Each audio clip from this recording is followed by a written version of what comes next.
ఇప్పటి టెస్లా కంటే కూడా ఎక్కువ స్మార్ట్ గా ఉన్న 25 సంవత్సరాల పాత ఒక ఆడి కారు ఉంది. కానీ ప్రజలు దాన్ని యాక్సెప్ట్ చేయలేదు. ఆడి యొక్క A4, A6, A7 మోడల్స్ కు అందరూ అభిమానులే. కానీ ఆడి A2 గురించి చాలా మందికి తెలియకపోవచ్చు. సూపర్ కార్స్ లో లాగా ఇందులో కూడా అల్యూమినియం బాడీ ఫ్రేమ్ ఉపయోగించారు.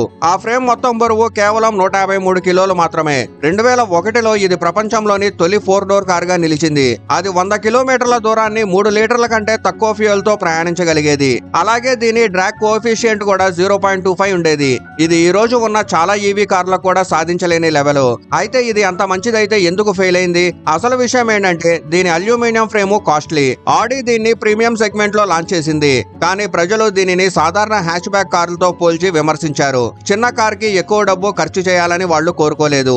ఈ రోజు మనం వెతుకుతున్న light weight fuel efficiency cars ను ఆడి అప్పుడే 25 సంవత్సరాల క్రితమే తయారు చేసింది. కానీ ఆ టైంలో ప్రజలకు హెవీ స్టీల్ బాడీ, పెద్ద ఇంజన్ కార్స్ నచ్చేవి. డోర్స్ మూసినప్పుడు అంబాసిడర్ కార్లా బలమైన ఫీలింగ్ రావాలని అనుకునేవాళ్ళు. అందుకే ఈ కార్ వాల్యూని వాళ్ళు అర్థం చేసుకోలేకపోయారు. దాంతో 2005లో ఆడి ఈ మోడల్ ను నిలిపేయాల్సి వచ్చింది. ఇప్పుడు దాని ఈవీ వర్షన్ మళ్ళీ మార్కెట్ లోకి రావడానికి రెడీ అవుతుంది.